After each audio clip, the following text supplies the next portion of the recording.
Audio কথন with Razia চ্যানেলে আবারও সবাইকে স্বাগত জানাচ্ছি। আজকে আমি শুরু করব সমরেশ মজুমদারের আরও একটি নতুন উপন্যাস। উপন্যাসটির নাম সওয়ার। উপন্যাসটি আমি 4টি পর্বে ভাগ করে পড়ব। আজকে আমি শুরু করছি প্রথম পর্ব দিয়ে।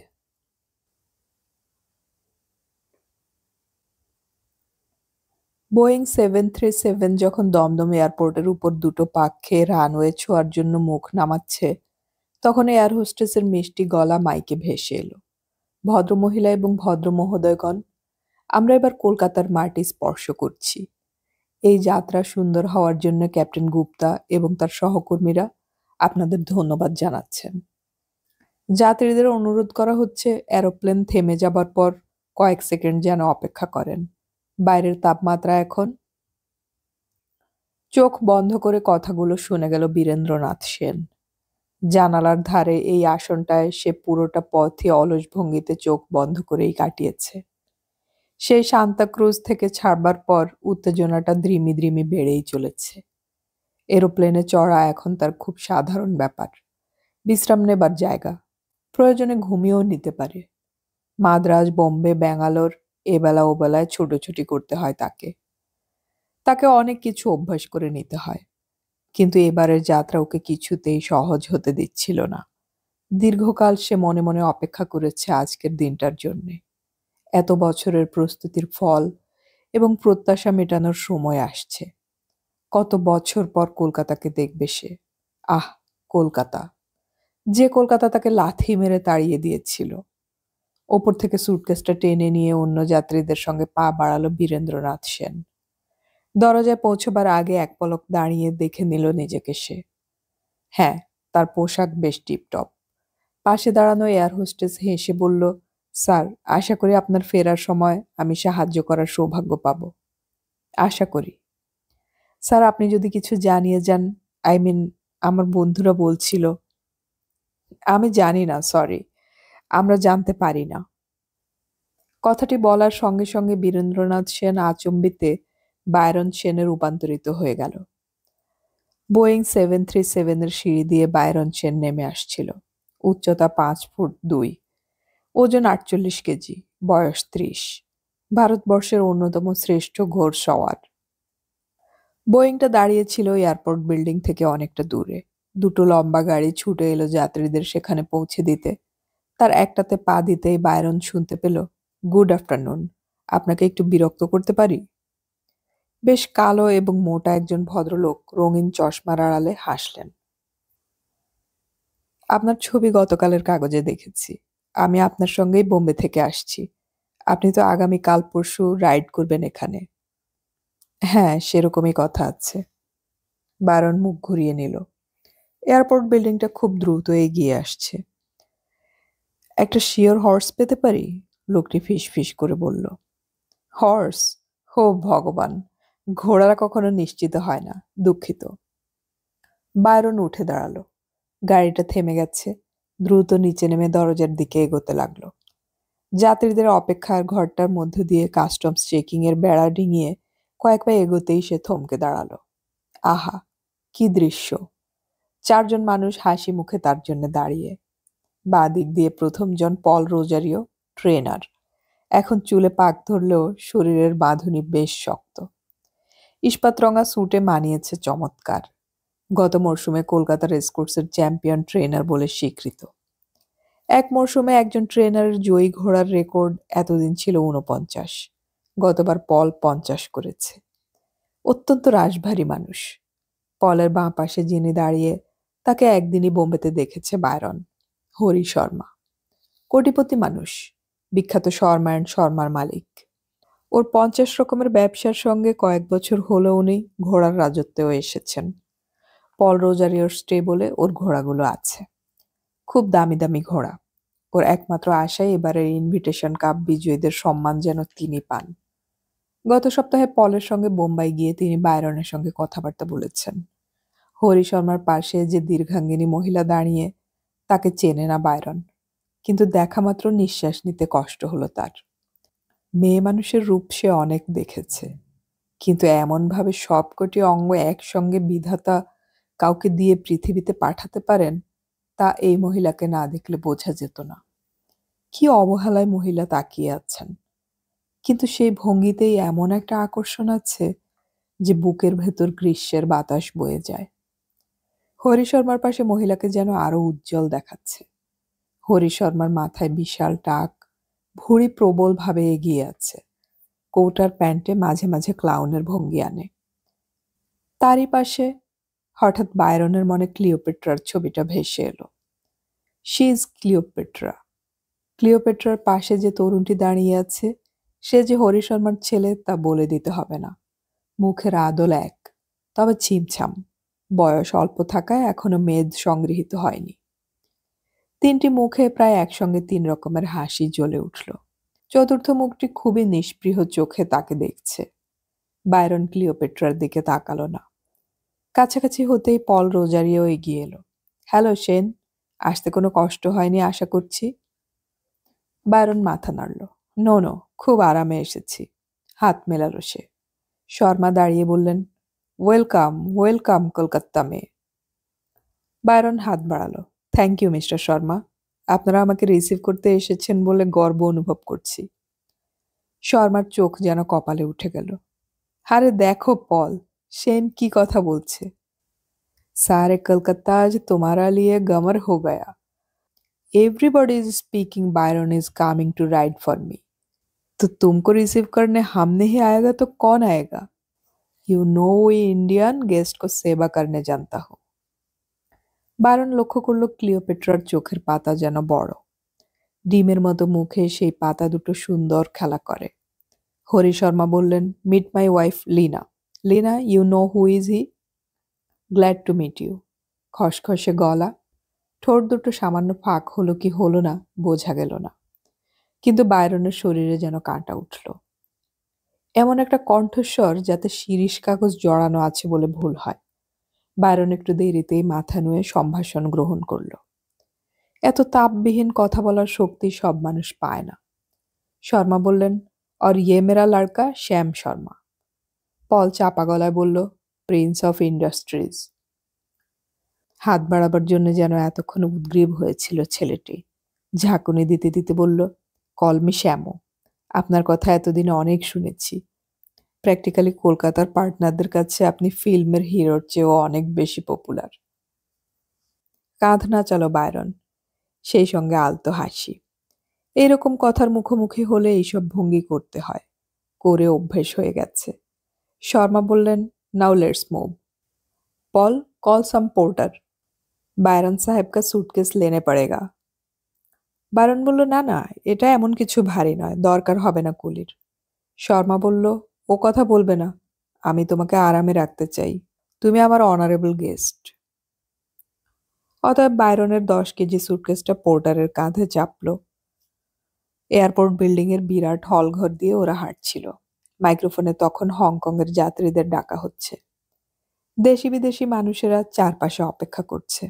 একটা মিনি মার্কেটের চেহারা নিয়েছে জায়গাটা। পলের পাশাপাশি হাঁটছিল বায়রন। এই প্রথম সে দমদম এয়ারপোর্ট দেখছে। কলকাতা থেকে শেষবার প্রায় বছর 10 আগে সে যখন চলে গিয়েছিল, তখন হাওড়া স্টেশন থেকে সেকেন্ড ক্লাস ট্রেন ধরতে হয়েছিল তাকে পয়সার অভাবে। পল জিজ্ঞাসা করল, তোমার হাঁটুতে শুনলাম একটা পেইন হচ্ছে, সত্যি কি না? কে বলল? হাঁটতে হাঁটতে অবাক গলায় বলল বায়রন, শুনলাম। ও নো, একদম গুজব। আমার পা চমৎকার আছে। আমি একটু চিন্তায় ছিলাম। না না, চিন্তার কোনো কারণ নেই, ধন্যবাদ। কথাটা বলে ডান দিকের একটা জটলার দিকে তাকিয়ে শক্ত হয়ে গেল পল রোজারিও। তার চোখে একটা কাঠিন্য এলো। হাঁটার গতি শ্লথ হয়ে যাওয়ায় হরি শর্মা তাকে ধরে ফেললেন। পল পিছিয়ে যাওয়ায় বায়রনকেও থামতে হয়েছিল। পল বলল, mister Sharma, they have come. শর্মার মুখ গম্ভীর হলো। তুমি দেখেছ? ঠিক দেখেছ? শিওর।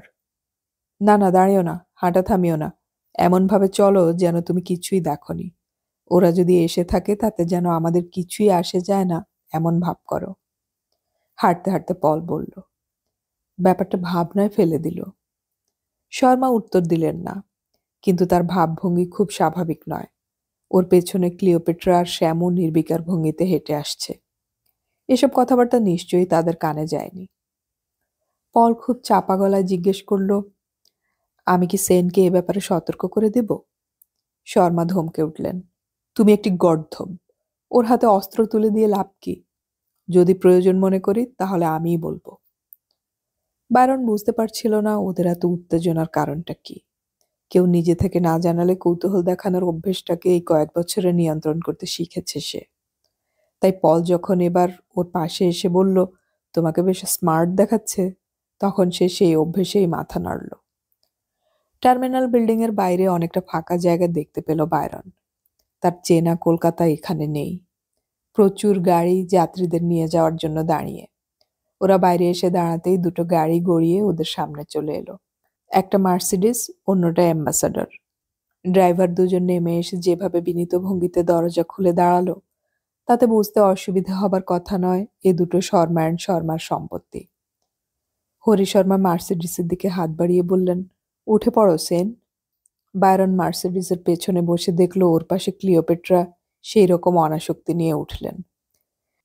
হরি শর্মাকে দেখা গেল ড্রাইভারের পাশের সিটে বসতে। বায়রন একটু অবাক হয়ে লক্ষ্য করল শ্যামু আর পল পেছনের অ্যাম্বাসেডরটায় গিয়ে উঠল। পলকে যে এই গাড়িতে হরি শর্মা তুলবেন না তা ভাবতে পারেনি বায়রন। হাজার হোক, পল রেকর্ড হোল্ডার ট্রেনার, তাকে গাড়িতে না তোলার ক্ষমতা কম কথা নয়। একটা কানাঘুষো শুনেছিল বায়রন, যে কোনো কারণেই হোক এই বছর পলের বাজার মন্দা যাচ্ছে। গাড়ি চলতে আরম্ভ করলে শর্মা ঘুরে বসলেন। কলকাতার বাজার খুব লিমিটেড, ভাবছি সামনের বছরে ব্যাঙ্গালোরে ঘোড়া রাখবো। তোমার সঙ্গে মার্টিনের তো খুব ভালো সম্পর্ক।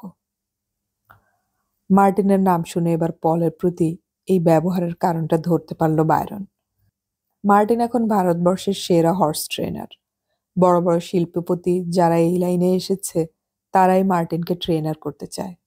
কিন্তু মার্টিন ঘোড়া নেয় অনেক দেখে শুনে, এবং তার স্টেবলের ঘোড়ার ওপর কোনো মালিকের হুকুম চলবে না।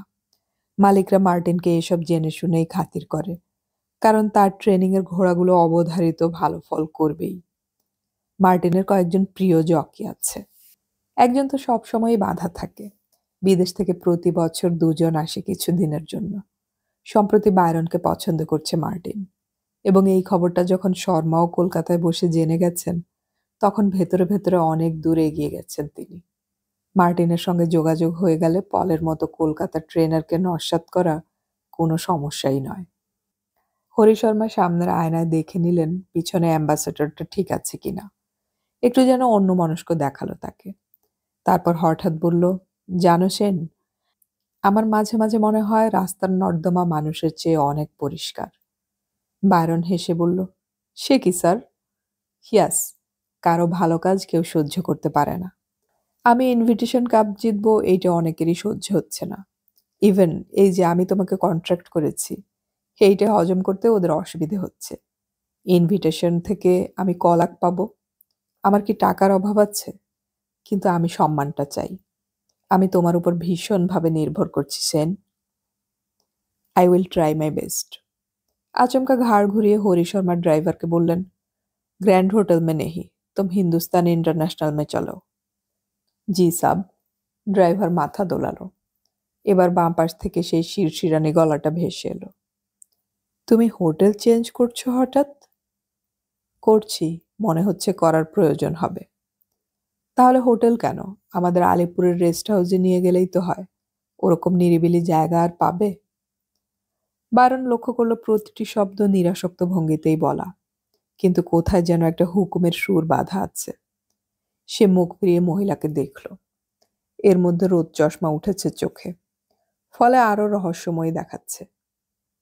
কিন্তু বায়রন কিছুতেই বিশ্বাস করতে পারল না শ্যামু শর্মার মতো একটা প্রায় যুবক ছেলের মা ইনি।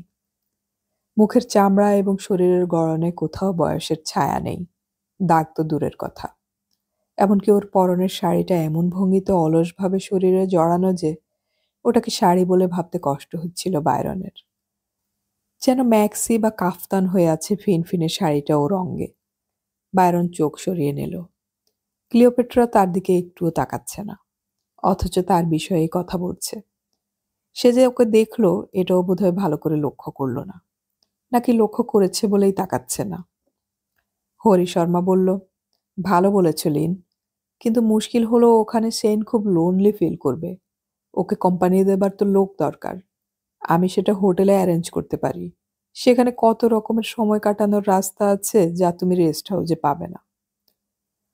বায়রনের চোখ ড্রাইভারের মাথার পাশে যেতেই সামনের আয়নাটাকে দেখতে পেল, এবং দেখা মাত্রই শক্ত হয়ে গেল সে।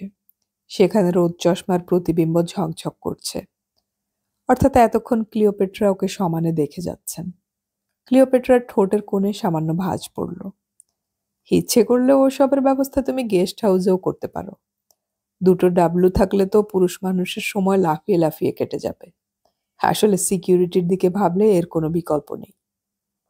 হরি শর্মা ঘাড় নাড়লেন। তারপর ড্রাইভার বললেন, ঠিক হ্যাঁ, তুমি আলিপুর গেস্ট হাউস মে চলো। এতক্ষণ একটি কথাও বলেনি বায়রন। ওরা ওর সিকিউরিটি নিয়ে এত দুর্ভাবনা করছে কেন? হঠাৎ ওর মনে হলো কোনো বিরাট ঝামেলায় সে বোধহয় জড়িয়ে পড়ছে। তুমি আমাকে টাকা দেবে, আমি তোমার ঘোড়াকে জেতাতে আপ্রাণ চেষ্টা করব, ব্যাস। এর বাইরে অন্য ঝামেলার কথা আসে কি করে? কিন্তু না, কোনো কৌতূহল দেখানো নয়। অবশ্য ক্লিওপেট্রার ওই মন্তব্যটার প্রতিবাদ সে করতে পারত। দুটো ডাবলু, মদ এবং মেয়ে মানুষ ছাড়াও যে কারো কারো চলতে পারে এ ধারণা ক্লিওপেট্রার নেই। But she is something. Byron সিদ্ধান্ত নিল শ্যামু শর্মা ক্লিওপেট্রার গর্ভজাত সন্তান নয়। অবশ্যই সে সৎ ছেলে। এতক্ষণ গাড়িটা ভিআইপি রোড ধরে তীব্র বেগে ভেসে যাচ্ছে। কলকাতার চেহারা দেখে চমকে গেল বায়রন। আহ, কি সুন্দর! এমন সুন্দর রাস্তা এই শহরে তৈরি হয়েছে। একটাও চেনা দৃশ্য নেই। সেই কলকাতাও কি হারিয়ে গেল? 10 বছরে এতটা পরিবর্তন হতে পারে? ভুল ভাঙল অবশ্য মৌলালিতে এসে। বাহ, কলকাতা আছে সেই কলকাতাতেই, অবিকল এক। এইসব পরিচিত রাস্তায় তাকে কতদিন বিমর্ষ মুখে হেঁটে যেতে হয়েছে, কতদিন! অন্যমনস্ক হয়ে গেল বায়রন। আর সেই ফাঁকে বীরেন্দ্রনাথ সেন একটু একটু করে মুখ তুলে বেরিয়ে আসতে চাইছিল, কিন্তু হরি শর্মার গলার স্বরে সে আবার দ্রুত মুখ লুকোলো। সেন, তোমার কি চাই তা আমার গেস্ট হাউসের ম্যানেজারকে বলে দেবে। ও তোমার সব হুকুম তামিল করবে। Thanks sir. Hari Sharma pocket থেকে ধবধবে রুমাল বের করে বিশাল মুখখানা মুছে নিলেন। গাড়ি ততক্ষণে আলিপুরের রাস্তা ধরেছে। দুপাশে বাংলো প্যাটার্নের ফাঁকা ফাঁকা বাড়ি। বেশিরভাগ বাড়ির গায়েই গাছগাছালি দেখা যাচ্ছে। বেশ নির্জন শান্ত রাস্তা এটি। চলতে চলতে গাড়িটা বাঁ দিকে ঘুরল। সরু একটা প্যাসেজ গিয়ে পড়েছে সাদা গেটের উপর। গেটের গায়ে সুন্দর করে লেখা, বিনা অনুমতিতে প্রবেশ নিষিদ্ধ। গাড়ির আওয়াজ শুনে একটা উর্দি পরা লোক ছুটে এলো। তারপর সেলাম করে সসম্ভ্রমে গেট খুলে মাথা নিচু করে দাঁড়ালো। ওদের নিয়ে সিমেন্ট বাঁধানো পথ দিয়ে গাড়িটা চলে এলো একটা গাড়ি বারান্দার নিচে। হরি শর্মা নামলেন। ড্রাইভার দ্রুত বেরিয়ে এসে ক্লিওপেট্রার দরজা খুলে দাঁড়াতেই তিনি মাথা নাড়লেন, না, নামবেন না। অতএব বায়রনকে এপাশের দরজা ব্যবহার করতে হলো। সে মাটিতে পা দিতেই দেখতে পেল অ্যাম্বাসাডরটা গেট ছাড়িয়ে ভেতরে ঢুকছে। সামনেই সুন্দর লন, টেনিস খেলা যায়। লনের পাশে ফুলের বেড়। গাড়ির রাস্তাটা বৃত্তের মতো ঘুরে আবার গেটে পৌঁছে গেছে। লনের ওপাশে উঁচু পাঁচিল। পাঁচিলের গা ধরে বড় বড় ইউক্যালিপটাস গাছ সাজানো। গেস্ট হাউসটি রঙিন এবং একতলা বাংলো প্যাটার্নের। অ্যাম্বাসেডর থেকে পল আর শ্যামু নেমে এলো। পল জিজ্ঞেস করলো, হঠাৎ এখানে চলে এলেন যে? চেঞ্জ করতে হলো, আমি কোনো রিস্ক নিতে চাই না। সেন এখানে বেশ আরামে থাকবে, তোমার কি মনে হয়? হরি শর্মা বললেন। ও শিওর। পল মাথা নাড়ল। আপনার যে এরকম গেস্ট হাউস আছে তা আমি জানতামই না, দারুণ। হরি শর্মা গম্ভীর গলায় বললেন, তুমি আমার কতটুকু জানো? শিওর শিওর, একটু থতমত হয়ে গেল পল। শ্যামু এসে বায়রনের পাশে দাঁড়িয়েছিল। কিন্তু পাপা, এখানে ওর খুব একঘেয়ে লাগবে না? No fun. That will be arranged. Hari Sharma ব্যস্ত হয়ে ঘড়ি দেখলেন। নাও সেন, এই বাংলো এখন থেকে তোমার। নিজের মতো ব্যবহার করো। 4টে ঘর আছে, দুটো এয়ার কন্ডিশনড। এখন তুমি বিশ্রাম নাও। সন্ধে হয়ে এলো বলে আমার মনে হয় আজ তোমার বাইরে বের না হওয়াই ভালো। কাল সকালে আমরা আলোচনায় বসবো। এই যে ভাড়ালু এসে গেছে। He is manager cum caretaker.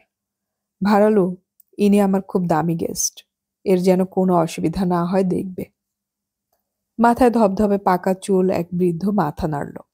Byron লক্ষ্য করল বয়স হওয়া সত্ত্বেও লোকটির শরীরের গড়ন বেশ শক্ত। এবার পল রোজারিও কথা বলল। তুমি কাল থেকেই মাঠে যাবে আশা করি। অভ্যেসবশত মাথা নাড়তে গিয়ে সামলে নিল বায়রন। আমাকে তো পরশু রাইড করতে হচ্ছে তাই না? ওয়েল, কাল আমি প্র্যাকটিসে যাব। প্র্যাকটিস শব্দটা ইচ্ছে করেই ব্যবহার করলো বায়রন। জকিরা মর্নিং স্পার্ট দিতে গেলে ওই শব্দটা সচরাচর ব্যবহার করে না। পলের কপালে ভাঁজ পড়ল। সে হরি শর্মার দিকে তাকিয়ে বলল, স্যার, আমি আজ রাত্রে ওর সঙ্গে ডিনারে বসতে চাই। ডিনার? ডিনারের তো এখনো অনেক দেরি আছে। শ্যামু, তুমি সেনকে ওর ঘরে দিয়ে এসো, চটপট। হরি শর্মা নিজের গাড়ির দিকে এগোলেন। শ্যাম শর্মা কয়েক পা এগিয়ে বিনীত গলায় বলল, পাপা, আমি একটু ক্লাব থেকে ঘুরে যাব, তোমরা বরং এগিয়ে যাও। হরি শর্মার কথাটা ভালো লাগলো না বোঝা গেল। তিনি কাঁধ নেড়ে বিরক্তিটা প্রকাশও করলেন। বায়রন লক্ষ্য করছিল লোকটার ব্যবহারে খুব দ্রুত পরিবর্তন ঘটছে। এর মধ্যে চাকর অ্যাম্বাসেডরের পেছন থেকে বায়রনের সুটকেস নিয়ে ভেতরে ঢুকে গেছে। শ্যাম শর্মা বায়রনকে বলল, চলুন। সিঁড়িতে পা রাখার আগে বায়রন আরেকবার পিছন ফিরে তাকালো। মার্সিডিজের পেছনে যিনি বসে আছেন তাকে এখন সম্পূর্ণ দেখা যাচ্ছে না।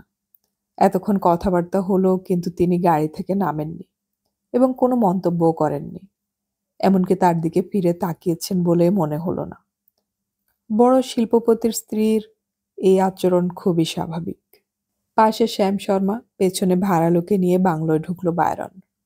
মার্সিডিসটা তখন লোনের বৃত্ত পাক খেয়ে বেরিয়ে যাচ্ছে গেটের দিকে। পল রোজারিও এখন ড্রাইভারের পাশের আসনে, তার ঠান্ডা চোখ বায়রনের পিঠের ওপর।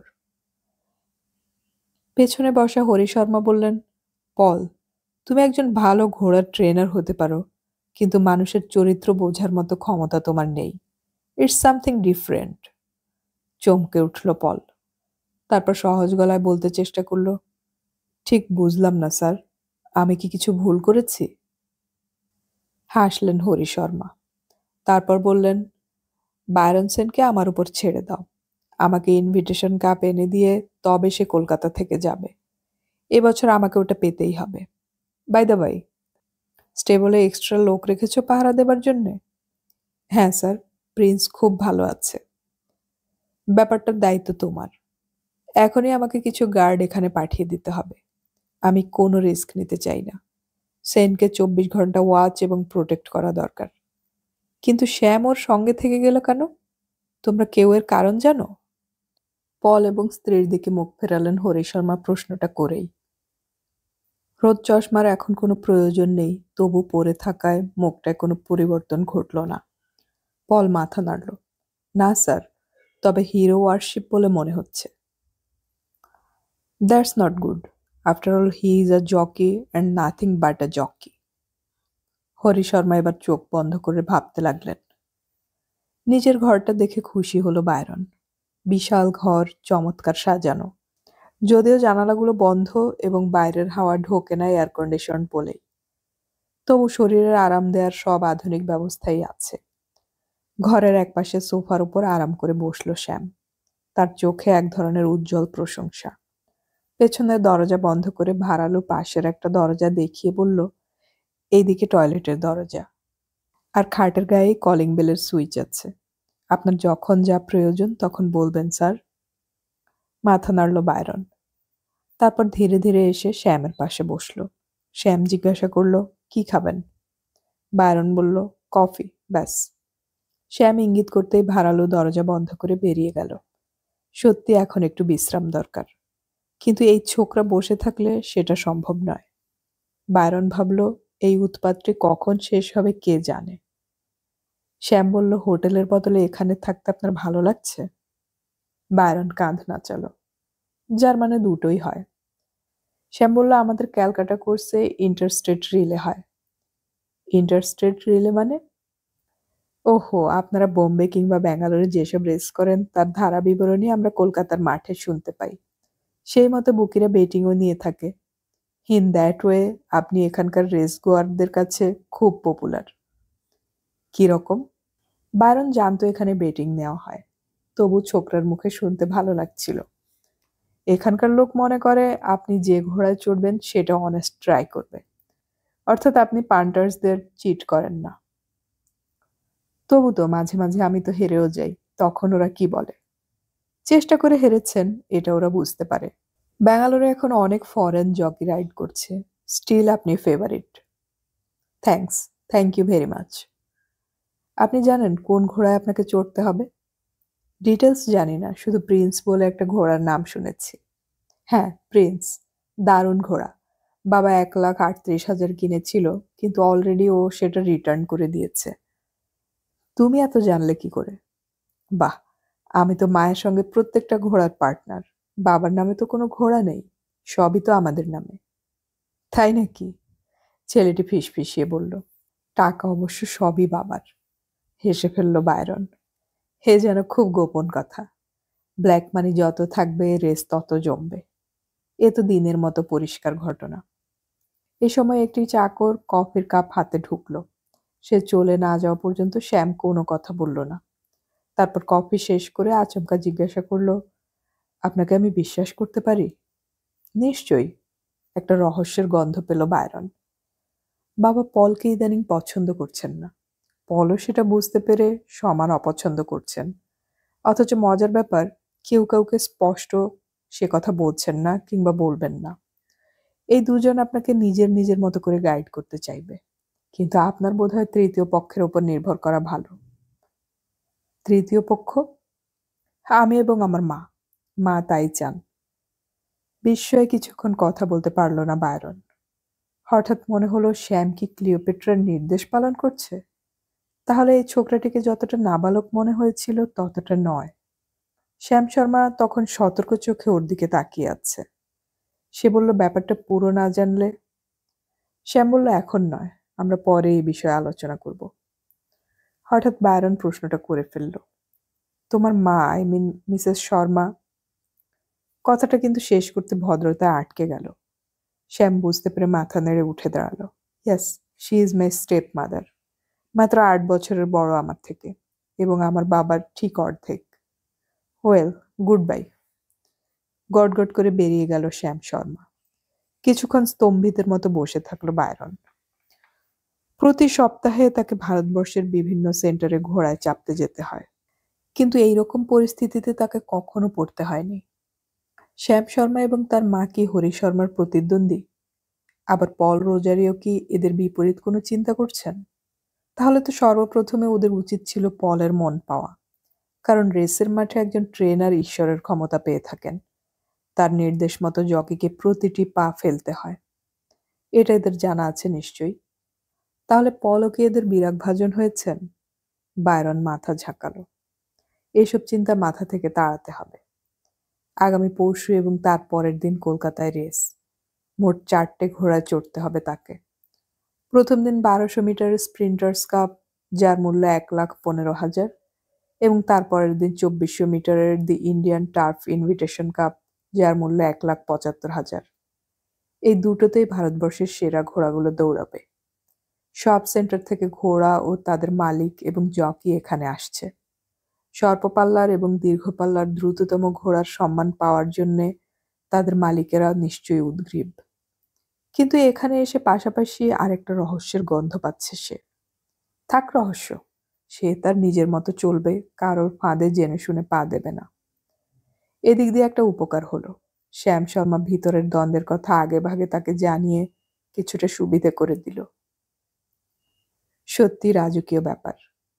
বায়রন ভারতবর্ষের সেরা হোটেলগুলোতে থেকেছে, কিন্তু শর্মা সাহেবের এই গেস্ট হাউস তাদের থেকে কোনো অংশেই কম নয়। পরিষ্কার পরিচ্ছন্ন হয়ে পোশাক পাল্টে বায়রন বিছানায় শরীর এলিয়ে দিতেই কোকিল ডাকার শব্দ হলো। ওটা যে টেলিফোনের আওয়াজ বুঝতে কষ্ট হচ্ছিল প্রথমে। বাবা, কলকাতায় এত আধুনিক রিসিভার! দ্রুত হাতে বিছানায় শুয়ে রিসিভারটা কানে টেনে নিল। তারপর একটু বিরক্তি মিশিয়ে বলল, হ্যালো। হ্যালো। গলার স্বর কানে যেতেই গায়ে কাঁটা উঠল বায়রনের। না, এই কণ্ঠ ভুল হবার নয়। ওপাশে কিন্তু শব্দটা উচ্চারণ হবার পর নীরবতা নেমে এসেছে। বায়রন দ্রুত বলে উঠল, this is Byron. Who are you please? শ্যামও চলে গেছে? হ্যাঁ, অনেকক্ষণ। That's all right, goodbye. Byron তাড়াতাড়ি বলে উঠল, 1 মিনিট প্লিজ। ইয়েস। আপনি কে কথা বলছেন? রিসিভারটা কান থেকে সরিয়ে নিতে বাধ্য হলো। খিলখিল হাসিতে কানে তালা ধরার জোগাড়। শেষ পর্যন্ত হাসি থামালো। পুরুষ মানুষকে ন্যাকামি একদম মানায় না, অন্তত আমি পছন্দ করি না। না, আমি নিশ্চিত হতে চাইছিলাম। আপনি নিশ্চিত ছিলেন, তাই না? ওয়েল, টেলিফোনের জন্য ধন্যবাদ। আমি কথা না বলতে পেরে হাঁপিয়ে উঠছিলাম। না ঘুমোলে এভাবে ঘরের মধ্যে মুখ বুজে থাকা কষ্টকর। শর্মা সাহেব এ ব্যাপারে চিন্তা করেছেন। একটু বাদেই আপনি কথা বলার লোক পেয়ে যাবেন। আচ্ছা। কট করে লাইন কেটে গেল। রিসিভারটার দিকে তাকিয়ে দাঁতে দাঁত ঘষল বায়রন। কিন্তু তারপরেই মনে হলো এসবই খেলা। খেলার তাস সাজানো। চিন্তা করে কোনো লাভ নেই। রিসিভারটা রেখে সে আবার চোখ বন্ধ করল। বেশ আরামদায়ক বিছানা। কলকাতায় এরকম বিছানায় কোনোদিন শোয়নি সে। আহ, কত বছর পর কলকাতায় এসে শুয়ে আছে সে। কিন্তু এভাবে ঘরে বসে থেকে কি লাভ? এই ঘরটার বাইরে বোম্বে, দিল্লি, মাদ্রাজ থাকলেও তো একই ব্যাপার হতো। ক্লিওপেট্রার কথা মনে এলো। কথা বলার লোক আসছে। কে? মেজাজ গরম হয়ে গেল বায়রনের। কলিং বেলের বোতামটা টিপতেই ইন্টারকমে গলা ভেসে এলো, yes sir. What can I do sir? Byron লক্ষ্য করলো খাটের পাশে ইন্টারকম লুকোনো ছিল। সে কড়া গলায় জানিয়ে দিল, শোনো, আমি ডিস্টার্বড হতে চাই না। কেউ যেন আমার ঘরে না আসে। আর একটা বড় বোতল স্কচ পাঠিয়ে দাও কাউকে দিয়ে। Okay? Johnnie Walker, Chivas Regal আর ব্ল্যাক লেবেল কোনটা পাঠাবো? Chivas with water. Thank you sir. বিছানায় শুয়ে হাসি পেয়ে গেল বায়রনের। এখন আমি রাজা, দ্য কিং। এই কলকাতায় বসে হুকুম করছি। যে কলকাতায় একদিন আমায় লাথি মেরে তাড়িয়ে দিয়েছিল। ভিখিরি থেকে রাজা। এখন আমার বদলা নেবার পালা। এই ব্যাপারটা নিয়ে ভাবনা শুরু হতেই বীরেন্দ্রনাথ সেন মুখ তোলে। বীরেন সেন থেকে সেন, বঙ্গ সন্তান থেকে বিদেশি সাহেব। বীরেন বলে ডাকার মতো কেউ নেই চারপাশে। অন্তত যারা তাকে ডাকতে পারতেন তাদের সঙ্গ সে পায়নি গত 10 বছর। বীরেন সেন ভালো করে খেতে পেত না। মানুষের লাথি ঝাঁটার উপর বেঁচে ছিল, আর সেই বায়রন সেন এখন এয়ার কন্ডিশনড ঘরে শুয়ে পানা যাচ্ছে। সবটাই খেলা গুরু, সবটাই খেলা। এই 48 কেজি শরীর নিয়ে ঘোড়ার পিঠে ভেসে বেড়াও, ছুটে যাও আরো জোরে, আরো, আরো। হঠাৎ এক ঝাঁকুনি দিয়ে উঠে বসলো Byron. No more Biren Sen. ওসব সেন্টিমেন্ট নিয়ে জাবর কাটার কোনো মানে হয় না। দিন যা গেছে তা তো গেছেই। এখন কাজের কথা একটু ভেবে নেওয়া দরকার। কাল ভোরে রেস কোর্সে গিয়ে কিছুক্ষণ গ্যালপ করিয়ে নেবে ওদের। ভারতবর্ষের সব সেরা বাজি ওই ইনভিটেশন এবং স্প্রিন্টার্স কাপ। মার্টিন যে ওকে ছেড়ে দিতে রাজি হলো পল রোজারিওর হতে দৌড়াতে, এটা একটা ঘটনা।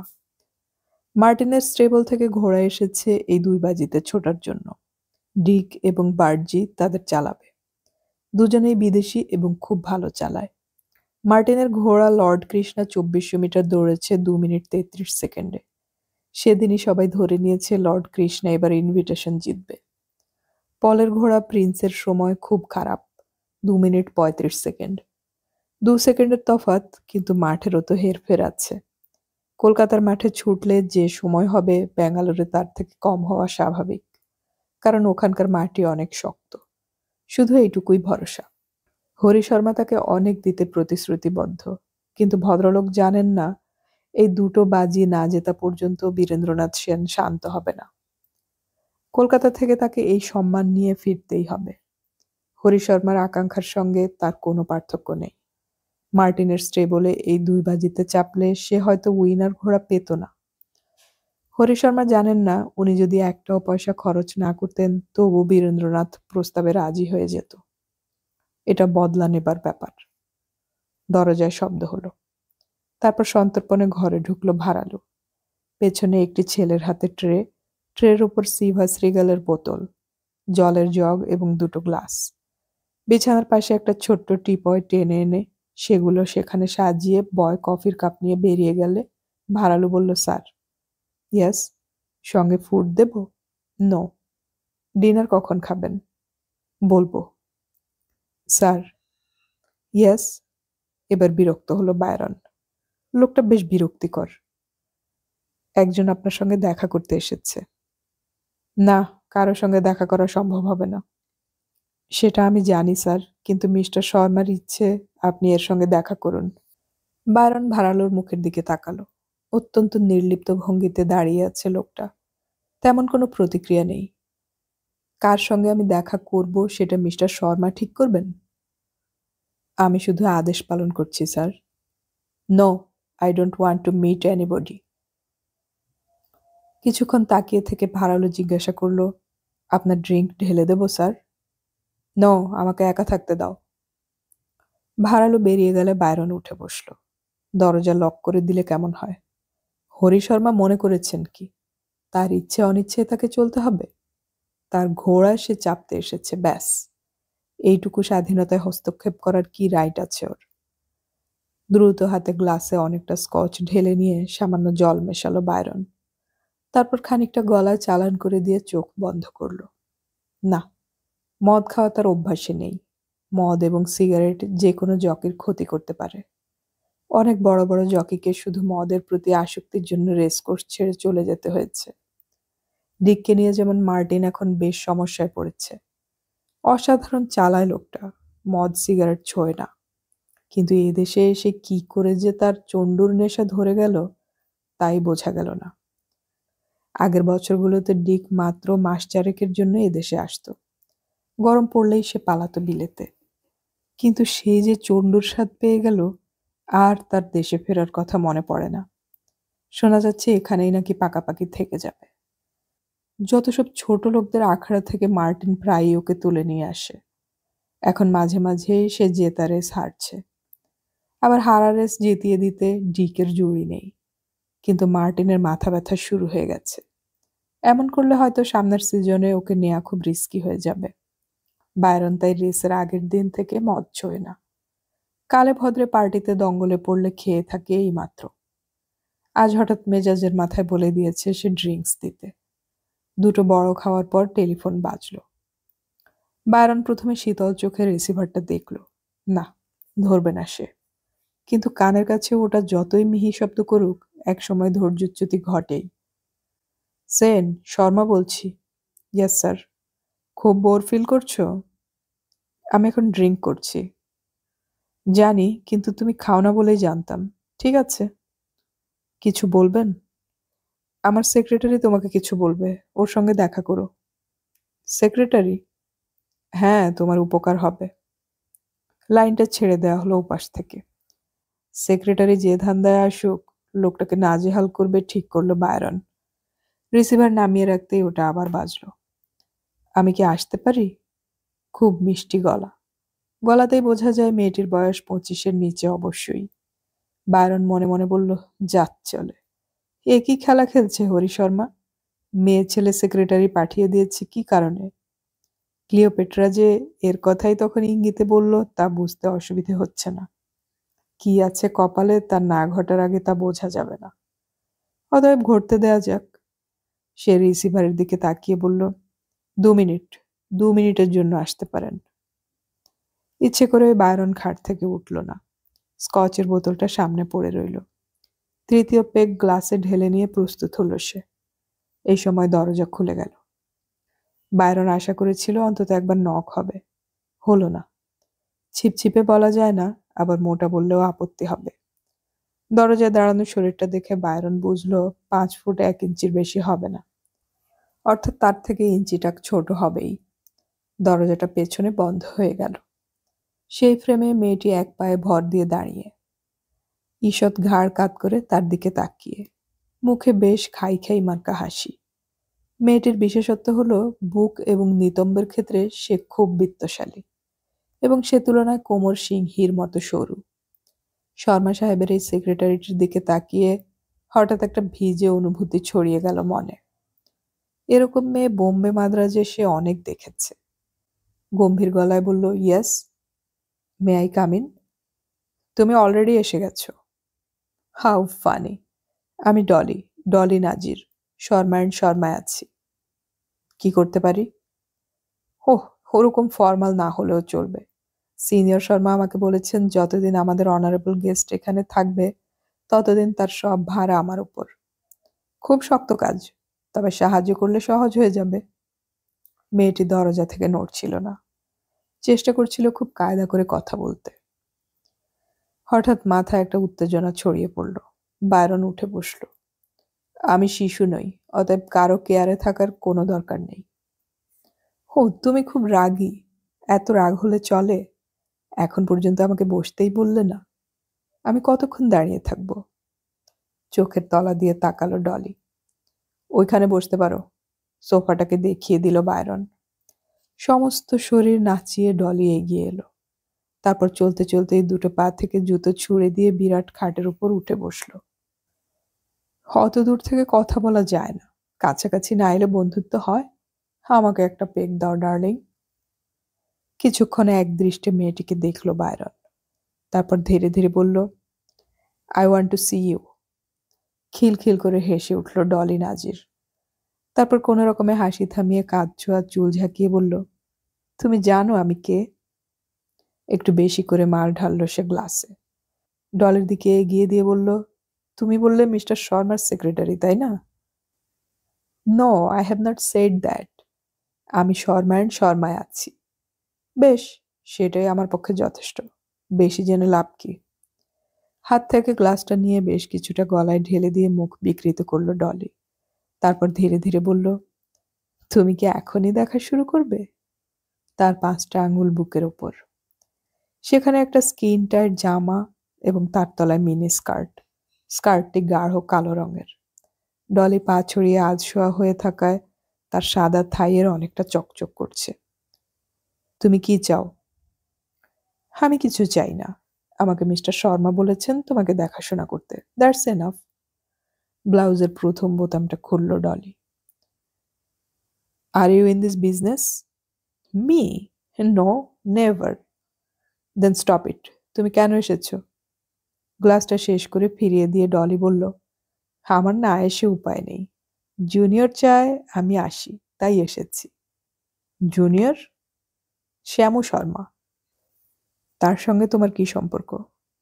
আমি ওকে ভালোবাসি। সোজা হয়ে বসলো বায়রন। এরকম চমক সে আশা করেনি। এতক্ষণ সে এই মেয়েটাকে উচ্চ পর্যায়ের বারবনিতা বলে মনে করেছিল। অ্যালকোহলের নেশা আর একটু গাঢ় হলেই একে নিয়ে রাতটা কাটিয়ে দিতে একসময় দ্বিধা করত না। আপাত দৃষ্টিতে মেয়েটিকে শরীর সর্বস্ব বলে মনে হয়, বুদ্ধির তিল মাত্র ছাপ নেই। এ ধরনের মেয়ের জন্য কোন রকম আকর্ষণ বোধ করে না বায়রন। হরি শর্মা তার একাকিত্ব ঘোচাবার জন্য একে পাঠিয়েছে বলে মনে হচ্ছিল এতক্ষণ, কিন্তু শেষ সংলাপটা ওকে বিমূঢ় করল। ডলের গ্লাসটা ভরে দিয়ে নিজেরটা নিয়ে এসে উঠে দাঁড়ালো। তারপর কয়েক পা হেঁটে সোফায় গিয়ে বসলো। তুমি শ্যামুকে ভালোবাসো? ইয়েস।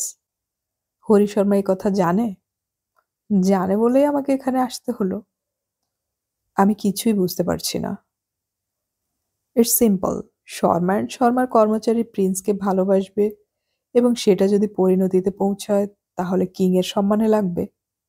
শ্যামুকে নিয়ন্ত্রণ করে একটা ডাকিনী, হিজ স্টেপ মাদার। শ্যামুর মুখে আমার খবর শুনেই সে হরি শর্মাকে লাগালো। They offered me money. আমি শ্যামুকে সব দিয়েছি। First woman to taste his youth and I love him. লোকে এখন বলে বুড়ো হরি শর্মার থেকে শ্যামুর সঙ্গে নাকি ডাকিনীর ঘনিষ্ঠ সম্পর্ক। হরি শর্মা আমাকে শাসালো আর যেন শ্যামুর সঙ্গে দেখা না করি। তারপর হুকুম হলো এখানে আসতে। আসবো কিনা ভাবছিলাম, যদিও জানতাম না এসে উপায় নেই। এমন সময় শ্যামুর ফোন এলো, তাতেই আসতে হলো। পরপর বোতামগুলো খুলে ফেলল নাজির। মাখনের মতো শরীরে এখন শুধু এক চিলতে ব্রা, যেন আঠা দিয়ে আটকানো। ভারী বুক কাপড়ের বেষ্টনী ছিঁড়ে বেরিয়ে আসতে চাইছে। ডলি বলল, এই বুকের দিকে তাকিয়ে শ্যামু বলতেও মরে যাবে। তোমারও কি তাই মনে হচ্ছে না? বায়রন দেখল মেয়েটি সত্যি লোভনীয়, কিন্তু সে প্রশ্ন করতে চাইল, শ্যামুর সঙ্গে ওর বাবা হরি শর্মার সম্পর্কটা কি? দে আর এনিমিজ, শত্রু। এই ডাকিনী এটা করেছে। এসব জেনে শুনে তুমি এলে? এলাম, কারণ আমি শ্যামুকে চাই। আমি ওকে ভুলতে পারছি না। হকচকিয়ে গেল বায়রন। তারপর বলল, আমার কাছে রাত কাটালে তুমি শ্যামুকে কিভাবে পেতে পারো? সে তো তোমাকে ঘেন্না করবে। নো, ইটস বিজনেস, সে বলেছে। কি বলেছে? আমি যদি তোমাকে রাজি করাতে পারি তাহলে সে আর হরি শর্মার আন্ডারে থাকবে না। স্টেপ মাদারকে ভুলে যাবে আর আমাকে নিয়ে কন্টিনেন্টে চলে যাবে। আমি কি স্কার্টটা খুলবো? নো, এখন নয়। তুমি আমাকে কি রাজি করাবে? শ্যামু যায় এখন না, আফটার দি গেম আমি তোমাকে বলবো। ডলি যেন আচমকা সচেতন হয়ে গেল। ওর গ্লাস শেষ হয়ে গিয়েছিল, সেটা তুলে নিয়ে আবার ঢেলে দিল বায়রন। এটাও কি শ্যামু বলে দিয়েছে? হ্যাঁ, আগে বললে তুমি যদি হরি শর্মাকে বলে দাও।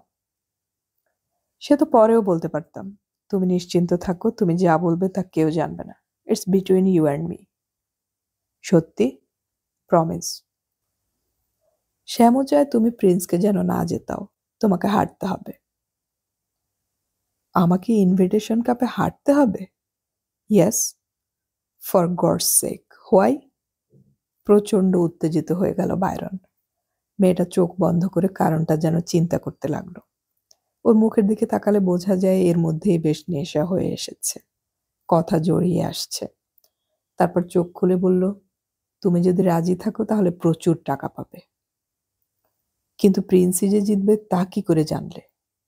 ওরা জানে, ওরা সব জানে। তুমি রাজি হয়ে যাও প্লিজ। প্রিন্সের মালিক তো শ্যাম অ্যান্ড মিসেস শর্মা। ওরা নিজেদের ঘোড়াকেই হারিয়ে দিতে চাইছে কেন? আমি জানি না, বিশ্বাস করো আমি জানি না। আমাকে শ্যামও বলেছে তোমাকে রাজি করালেই ও আমাকে বিয়ে করবে। ওর তখন এমন ক্ষমতা এসে যাবে যে ও আর হরি শর্মাকে ভয় পাবে না। তুমি জানো না শ্যামু কি sweet. He is beautiful. Please, তুমি ইচ্ছে করে ঘোড়াটাকে হারিয়ে দাও। For me, for Shyamu. Byron দেখলো মাতাল দুটো হাত স্কার্টের হুক খুঁজছে। তার ইচ্ছে হলো উঠে গিয়ে ঠাস ঠাস করে কয়েকটা চড় বসিয়ে দেয় বোকা মেয়েটার গালে। তাকে আনন্দ দিয়ে রাজি করালেই যেন শ্যাম শর্মা ওকে বিয়ে করবে। গর্ধব। মেয়েরা মাঝে মাঝে কিরকম গর্ধব হয়ে যায়। বায়রন বসে দেখতে লাগলো ডলি নাজিরের কাণ্ড। অসংলগ্ন হাতে কোন রকমের স্কার্টটাকে খুলে ফেলল সে। এখন যেন তার শরীরে শক্তি কমে আসছে। শুধু ব্রা আর জাঙ্গিয়া পরা সাদা মাংসপিণ্ড হয়ে গেল ডলি নাজির। তারপর বালিশ জড়িয়ে ধরে হাউ হাউ করে কাঁদতে লাগলো। কান্নার দমকের সঙ্গে সে বালিশে মুখ গুজছে আর বলছে, help me, help me please. আস্তে আস্তে সমস্ত শরীরটা শান্ত হয়ে গেল। আউট হয়ে গেছে মেয়েটা। মিনিট 10 চুপচাপ বসে থাকলো বায়রন। অদ্ভুত খেলা চলছে এখানে। ক্রমশ তার নিজেকে পুতুল বলে মনে হচ্ছিল। অবশ্য একজন জকি পুতুল ছাড়া আর কি, দম দেওয়া পুতুল। যেমন হুকুম হবে তেমন চলতে হবে। খাঁচা থেকে সহজে বের হও। প্রথম 200 মিটার ঘোড়াটাকে চতুর্থ কিংবা পঞ্চম পজিশনে রেখে দাও। বাঁক ঘোড়ার মুখে আউটসাইড দিয়ে তৃতীয় পজিশনে নিয়ে এসো। 400 গজ থাকতে চার্জ করো এবং রেস্ট যেত। ট্রেনারের নির্দেশ না মেনে হেরে গেলে কৈফিয়ত দিতে দিতে প্রাণ আনতে হবে। কিংবা যদি দেখো যে ঘোড়াটা জিতছে তাকে তুমি কিছুতেই হারাতে পারবে না, তাহলে পুরো চেষ্টা না করে সহজ ভঙ্গিতে চালাও। অন্য ঘোড়াকে পজিশনে আসতে দাও। পায়ে পায়ে এই ধরনের নির্দেশ। অমান্য করেছো কি গিয়েছো। অতএব পুতুল ছাড়া আর কি। কিন্তু এক্ষেত্রে হরি শর্মা স্বপ্ন দেখছেন তিনি ভারতবর্ষের সেরা বাজি the Indian turf invitation cup জেতার সম্মান পাবেন। যে কোনো ঘোড়ার মালিক এই স্বপ্ন দেখে। যে কোনো জকি সেই ঘোড়া চালাবার গৌরব পেতে চায়। যে কোনো ট্রেনার তার অংশীদার হওয়ার বাসনা রাখে। কিন্তু হরি শর্মার ছেলে, যার নামে তার বাবা ঘোড়া কিনেছে, চায় না যে ঘোড়াটা জিতুক। কেন? এই মেয়েটাকে হাজার জিজ্ঞাসা করলেও এই কেনর উত্তর পাওয়া যাবে না তা সে জানে। শ্যামু শর্মা এই বোকামি নিশ্চয়ই করবে না।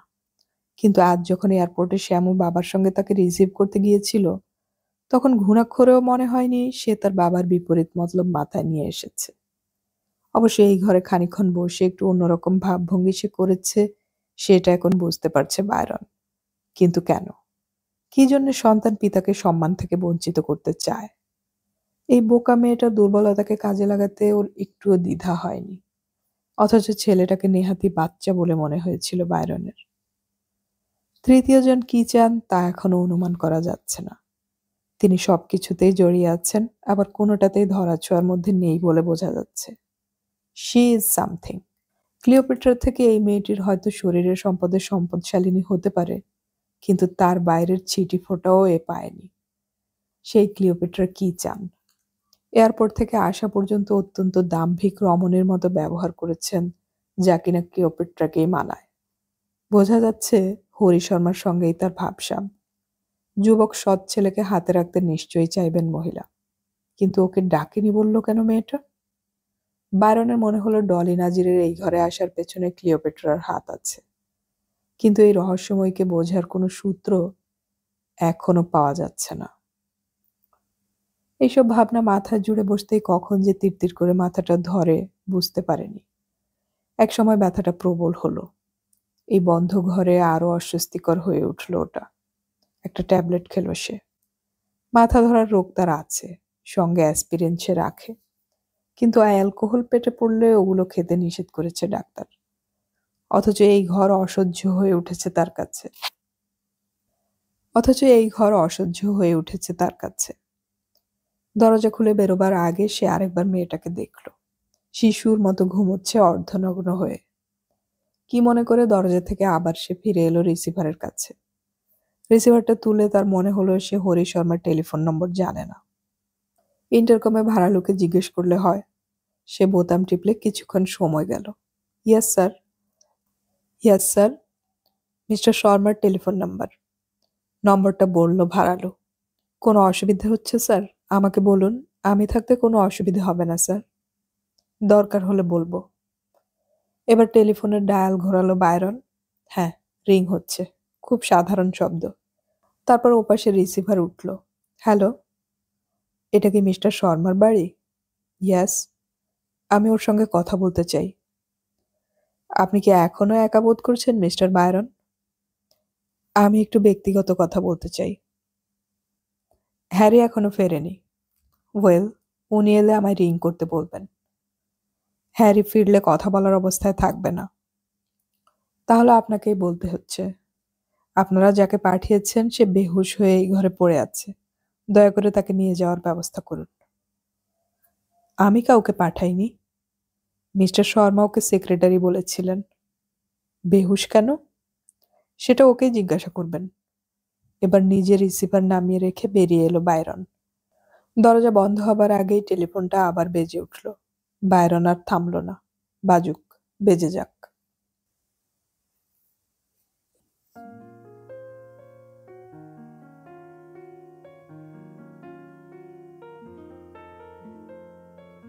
এতক্ষণ আমি পড়ে শোনালাম সমরেশ মজুমদারের লেখা উপন্যাস সওয়ার এর প্রথম পর্ব।